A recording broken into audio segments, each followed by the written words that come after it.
di kampus itu, seperti itu. Jadi benar-benar harus detail teman-teman, seperti itu. Itu past, present, future. Kalau menuliskan essay itu seperti itu. Dan usahakan bikin yang selinear mungkin ya, nyambung mungkin gitu. Terus nah ini juga yang aku lakukan dulu ketika mau daftar LPDP. Aku selalu join juga webinar seperti ini, dan aku selalu ikutin kayak semua isi di IG tuh ya udah isinya adalah tentang scholarship gitu, seperti itu. Mentoring, dan juga setelah nanti kalian nulis essay itu, jangan lupa kirimkan essay kalian ke Awardee. Boleh yang selinier dan boleh enggak. Kalau saranku itu, kalau dulu aku kirim essay itu kedua, seperti itu, kedua Awardee. Satu yang linear, satu yang enggak. Kenapa? Yang pertama, aku dulu jurusanku kebudayaan ya, dan aku kirim ke mana? Ke anak teknik LPDP juga.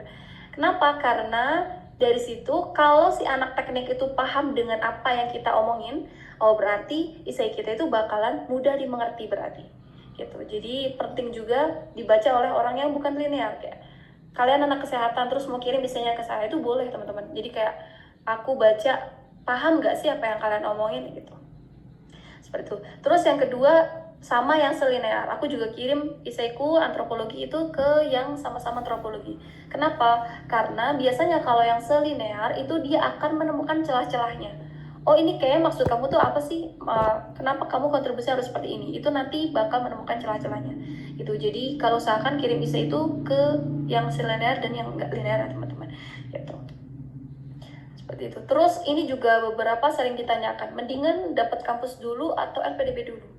Itu ada benefitnya masing-masing ya, dan ada pro cons-nya masing-masing, ada minusnya juga. Kalau kalian daftar LPDP pakai LOA, udah jelas. Yang enaknya adalah kalian bisa skip ini ya, bisa skip tes bakat skolastik. Itu enak banget. Jadi kalian nggak perlu lagi matematika, verbal, numeral, itu enak banget gitu. Dan misal gimana cara dapat LOA, nah itu juga gampang. Kalian bisa, di Indonesia itu banyak agen. Kemarin aku pakai Yes Education. Kalau kalian mau nomor agen itu bisa nanti saya share teman-teman, seperti itu. Terus bisa juga dari IDP, dan banyak itu bisa membantu kalian untuk dapetin LOA, seperti itu.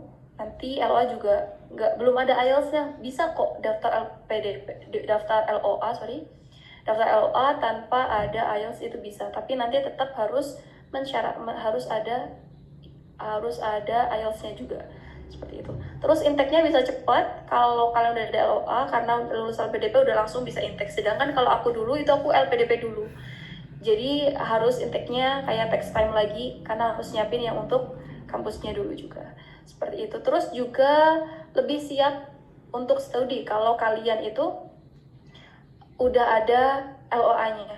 Ketika diwawancara kalian ditanya bakal udah jelas, oh di kampus ini LOA-nya udah ada. Cuman kalau yang belum dapat LOA itu biasanya sangat-sangat detail ditanya oleh LPDP. Kayak dulu aku juga ditanya, kenapa kamu harus belajar di ANU? Kenapa nggak di kampus lain? Australia kan banyak kampusnya. Atau kenapa nggak di Belanda? Kayak gitu. Itu bakalan detail banget, seperti itu. Tapi ya ada negatifnya ya, kalau kita ada LOA, kita perlu dana dulu, dan dananya dari kita. Tapi kalau kita dapat LPDP-nya dulu, kayak aku dapat LPDP dulu, semua biaya pendaftaran kampus itu ditanggung LPDP. Ada yang berbayar, ada yang enggak ya kampus, jadi harus di cross check juga. Kemarin aku sempat daftar yang Belanda sama Australia. Kalau Belanda itu dia berbayar, kalau yang Australia almost all itu nggak berbayar gitu. Jadi harus cross check kampusnya, seperti itu. Ini evaluasi, nggak cuman usaha doang, jangan lupa doa ya teman-teman, karena itu yang betul. Ini the last word. Tidak ada perjuangan yang sia-sia. Setiap usaha yang kamu lakukan akan membawamu lebih dekat. Misal kayak merasa belum siap dan tetap mau coba, itu juga nggak apa-apa teman-teman, karena seenggaknya misal kita gagal, kita bisa belajar dari hal itu gitu. Kita bisa belajar. Ya itu kayak kemarin aku gagal pertama kali, oh aku tahu ternyata waktu diwawancara tanyanya ini.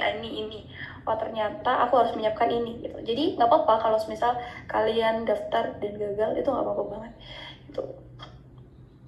Ini lebih detailnya lagi ya, khusus terkait essay-nya. Sebelum nulis, kalian harus ngapain? Sebelum nulis, ya generate idea. Kayak yang tadi aku bilang, kalian harus memikirkan kenapa kalian study abroad, kenapa nggak di Indonesia aja gitu. Ini brainstorming dulu. Ini beberapa pertanyaan yang aku pakai untuk nulis essay. Jadi apa sih yang menjadikan kamu tuh harus banget lanjut studi? Emangnya kalau kamu gak lanjut studi, kenapa? Gitu. Oh ternyata kalau aku gak lanjut studi, masalahnya ya akan terus menerus berkembang membesar. Oh ternyata kalau aku gak lanjut studi, Indonesia emas, keinginan Indonesia akan terhambat dan sebagainya gitu. Apa usaha yang udah kamu lakukan buat masalah itu? Gak harus usaha yang besar, semisal kayak aku pengen mengenalkan budaya. Oh, aku udah mengenalkan budaya dengan ikut volunteering ke beberapa daerah itu. Atau aku udah bikin something, gak harus yang besar, tapi yang penting apa telaten terus menerus gitu. Seperti itu. Terus, kalau sudah melakukan untuk mengatasi hal itu, tapi ternyata masih belum tersolve, gak apa-apa gitu. Nah makanya karena belum tersolve, kita perlu studi lanjut gitu buat mempelajari masalah itu harusnya seperti apa gitu. Terus baru menentukan di mana dan kenapanya itu yang perlu dipikirkan. Oh aku mau studi di ENU, kenapa? Karena ada dosen ini yang mana senior denganku dan proyeknya banyak terkait tentang itu gitu. Seperti itu. Jangan sampai kalian alasannya karena ini merupakan ranking 1 atau karena ini kampus terbaik. Itu jangan sampai seperti itu. Kenapa? Karena semua yang ada di list LPDP itu sudah difilter dan itu semuanya adalah kampus-kampus yang terbaik gitu. Jadi jangan memberikan alasan yang terlalu general gitu. Terus yang penting juga adalah after finishing your study, what will you do? What is your contribution itu? Jadi ini juga harus jelas. Kamu mau ngapain habis lulus kuliah? Seperti itu. Misal dosen-dosen di mana? Oh, kamu mau di NGO apa gitu. Seperti itu, harus sedetail itu. Misal kalian ada bingung gimana sih cara menemukan goals, kayak aduh aku masih bingung gitu. Asking to yourself. Aku sering sih kayak diem bertanya ke diri sendiri atau aku journaling itu sering banget biar tahu. Kadang kita kan ini ya bingung antara A atau B, nah itu ya sering-sering lah journaling. Itu pengalaman dari bacaannya, relasinya seperti itu. Terus ini struktur essay LPDP. Struktur essay LPDP ini ada beberapa. Sebenarnya dari LPDP itu tidak ada struktur yang jelas, yang pasti. Oh harus ada judul dulu, harus ada latar belakang dulu. Enggak ada teman-teman. Jadi benar-benar perintahnya di bukat itu hanya tuliskan 2000 tentang kontribusi kalian gitu. Tapi kalau menurutku dan beberapa wardi lain kemarin yang sempat ngobrol ya dan sempat sharing juga, pasti rata-rata struktur isi LPDP itu seperti ini. Ada judulnya dulu, ada latar belakangnya, terus elaborate masalahnya, tujuannya, lanjut studi gitu. Ini beberapa. Kita bahas satu persatu. Miss Deka mungkin nanti kalau waktunya udah mau habis kabarin ya. Takut aku ngomong terus. Kita bahas satu persatu essay-nya ya teman-teman. Ini part yang penting. Yang pertama adalah menurutku harus ada judul. Kenapa? Seperti buku. Kalau kita nggak ada judulnya, ya pasti males. Apa sih intinya? Apa sih yang menariknya gitu? Seperti itu. Terus ada hook atau pembukanya dulu ya, biar langsung menarik pembaca gitu. Hooknya itu bisa berupa kutipan atau analogi atau cerita pribadi juga boleh, atau angka gitu. Angka juga boleh, kayak 99% dari data bla bla bla bla menunjukkan, itu nggak apa-apa teman-teman. Jadi kayak 99 apa nih? Nah, jadi si pembaca essay itu langsung tertarik gitu. Gimana caranya bikin mereka itu nggak malas baca essay kita? Itu harus ada hooknya. Dan ini judul yang aku bikin, literasi budaya dan hubungannya dengan Indonesia Emas 2045. Ini simple banget kalimatnya sebenarnya, dan kalau kalian full baca esaiku kayak baca cerita. Kebanyakan yang baca esaiku kayak ini kayak baca cerita ya. Jadi nggak yang sangat-sangat ini. Lahir di tanah Jawa yang kaya dan kental akan tradisi, memberikan banyak pemahaman bagi saya. Pemahaman apa? It's simple, isn't it? Terus latar belakang. Nah, di sini biasanya ini isaiku. Latar belakang, apa sih yang harus ada di latar belakang? Jelaskan latar belakang diri kalian yang relate aja, yang relevan dengan isu yang diambil. Jangan overselling. Jangan overselling, aku pengen banget nih dikenal sebagai penerima beasiswa apa atau kayak sebagai juara 1 di tingkat nasional, itu nggak perlu oversharing seperti itu. Oh iya, boleh sorry ya.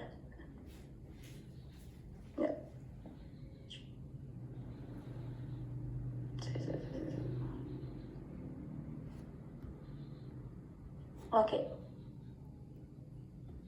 Ini ya.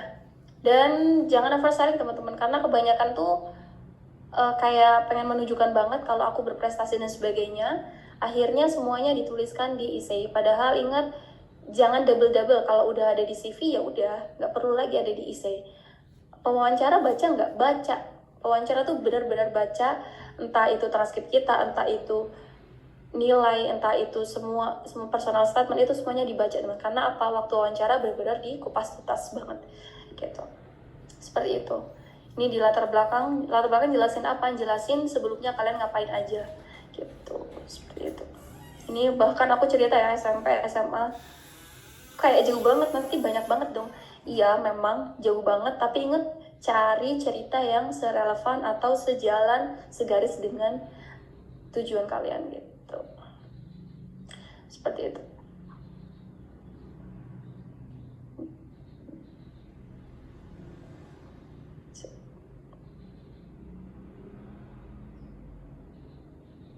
Terus yang kedua adalah intinya, ini elaborate the problem sama goals-nya. Ini yang paling penting ya, masalahnya. Kalau aku dulu waktu gagal, apa sih yang bikin aku gagal? Yang aku sadar adalah aku mengangkat masalah itu bisa dua atau tiga gitu. Nah, itu yang bikin gak realistis. Kayak walaupun mungkin kita menyadari ya di Indonesia beberapa ada masalah dan kita pengen banget menyelesaikan masalah itu. Kalian nggak perlu menuliskan semua masalahnya. Cukup ambil satu, tapi benar-benar kalian detail dan dalam gitu. Nggak perlu kayak, aduh aku pengen ini masalah ini sama masalah ini. Aku pengen jadi yang kayak tahu semuanya. Nggak perlu gitu. Seperti itu. Dan kemudian yang paling penting juga adalah pastikan ada data dalam esai itu. Jangan sampai kalian cuman ngomong berdasarkan pengalaman kalian. Karena apa? Karena bisa jadi itu masalah diri kalian sendiri gitu, bukan masalah yang benar-benar dihadapi oleh Indonesia. Makanya perlu banget ada data gitu. Semisal datanya itu adalah general kayak Indonesia secara umum, gak apa-apa. Karena kalau dulu aku datanya yang aku ambil Indonesia secara umum tentang kebudayaan gimana, orang-orang muda gimana terkait kebudayaannya, kenal atau enggak gitu. Itu ada umum. Ambil dari mana? Ambil dari jurnal. Kalian bisa akses jurnal ya, bisa ambil data dari situ, atau bisa juga kalian sebar kuesioner. Aku dulu sebar kuesioner dan ada 60-an orang. Aku bikin Google Form dan sebagainya. Terus habis itu aku sajikan dua data itu. Data dari yang aku dapat sama data yang aku cari dari jurnal-jurnal seperti itu. Jadi menunjukkan kita benar-benar niat loh mencari tahu dan mendalami masalah itu seperti itu. Nah, dari masalah itu apa sih yang pengen kalian lakukan, apa kontribusi kalian nantinya? Nah, dan kaitkan dengan cita-cita Indonesia ya. Seperti itu. Indonesia tuh pengen negara yang seperti apa gitu. Kalian bisa search Indonesia nantinya pengen seperti apa. Dan kebanyakan permasalahannya adalah ini, jangan sampai kalian too much problem. Terus nggak ada data. Menurutku itu jangan sampai ya, kayak cuman kalian cerita aku pengen ini, nggak usah. Data itu yang paling penting, ada angka yang jelas gitu. Seperti itu. Nah, ini contohnya teman-teman, mungkin nanti bisa ya, atau mau di screenshot juga boleh. Ini aku ambil di ringkasan eksekutif Indonesia nah di sini. Jadi benar-benar akses aja. Seperti itu. Terus ini ada sumber-sumbernya biar jelas kita ngomong ya emang ambil data gitu. Ada sumber-sumbernya, tambahkan seperti itu nggak apa-apa. Terus ini berdasarkan penelitian disebutkan bahwa sebesar 61,1. Nah, ada datanya teman-teman. Begitu. Terus apa? Padahal sebanyak 83. Jadi ada data yang jelas. Terus ini selanjutnya, setelah menyajikan masalah, Kira-kira kita perlu menuliskan apa lagi? Nah, dari masalah itu pasti kan kita sudah mengelaborasi masalah, tapi kita masih bingung, kayak kita udah ada usaha nih, tapi kok masih masalahnya masih sama aja. Nah, dari situlah kalian bilang kalau aku perlu belajar untuk bisa men-solving that kind of problem gitu. Begitu. Terus habis itu baru di mana kita mau belajar gitu. Oh, aku mau belajar di ANU, aku mau belajar di Oxford, aku mau belajar di University of Sydney, sebagainya. Gitu. Bisa alasannya itu karena subjek yang dipelajari, rata-rata di sini itu bisa kita milih subjek kayak mata kuliah banyak, kita pilih yang relevan aja. Nah, nanti mata kuliah itu bisa kalian ambil aja dan tuliskan di essay. Aku mau nanti belajar ini karena manfaatnya ini. Aku mau ngambil mata kuliah ini karena manfaatnya ini, seperti itu. Atau bisa juga kalian search profesor yang punya selinear dengan kalian, project yang selinear dengan kalian, atau masalah yang selinear dengan kalian gitu. Dan disebutkan gitu.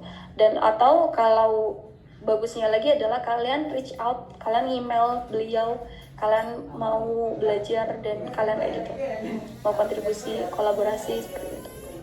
Gitu, dan lain-lain. Terus ini contoh, ini punya aku ya teman-teman. Alasan pilih kampus, jangan sampai karena kampus terbaik ya, itu jangan sampai.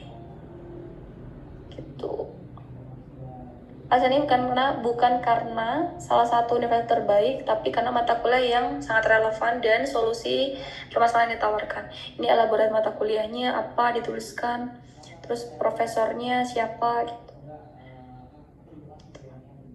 Nah, baru di last part itu kalian tuliskan mimpi dan kontribusi untuk Indonesia nantinya. Seperti itu. Misal, oh aku nulis mau jadi dosen itu ada tridharma, kalian jelaskan juga. Tridharmanya kalian ngajar, neliti, sama satu lagi adalah ini ya, terjun ke masyarakat. Sini aku bilang dengan detail gitu. Seperti itu. Maybe that's fine. Penutupnya itu, kalau di bagian penutup itu penegasan kembali komitmen dan harapan. Jika permasalahan kekurangan literasi budaya dibiarkan, dampaknya seperti itu. Jadi penegasan kembali terkait apa yang ingin kalian inginkan, seperti itu. Begitu teman-teman, mungkin that's all about LPDP. Nanti kalau misal kayak aku pengen bahas tentang yang wawancaranya, I think that's not enough for today's, bisa di lain hari ya teman-teman. Atau kalau kalian nanti udah lolos TBS dan kalian mau one-on-one latihan, boleh banget teman-teman, boleh banget reach out aja aku di IG ya, DM aja, mis pengen latihan wawancara PDP nggak apa teman-teman. Itu karena aku juga merasa ya dulu sangat dibantu oleh warga-warga lain, makanya aku juga pengen membantu itu. Seperti itu. Any question everyone? Maybe that's all. Saya kembalikan lagi ke Miss Deka.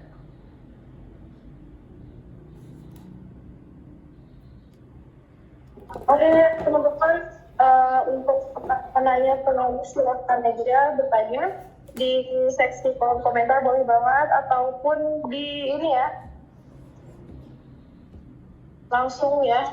Ini aku, kalau memang belum ada pertanyaan, mungkin dari aku pribadi dulu nih bertanya.